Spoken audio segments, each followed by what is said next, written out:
এখানে আসলে এখানে ঠিক আছে, উঠেই তো কাজ করবে। হ্যাঁ আর সুগরু তো রোজ রোজ 1 কিলো করে উপরে উঠতে হবে, 1 কিলো উঠে নামতে হবে, তাই তো? হ্যাঁ রোজ 1 কিলো করে উপরে নামতে হবে, উঠতে হবে, 8 ঘন্টা ওখানে বসতে হবে, মস্কিটো নিয়ে উঠতে হবে, ওটা আবার নিচে নামতে হবে।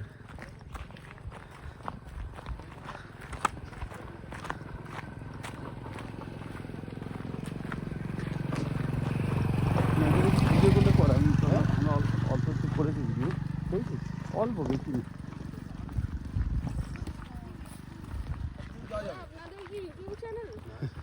ও অনেক তো যাওয়া যাবে, বেশি উঁচু না, এরকমই ধারা।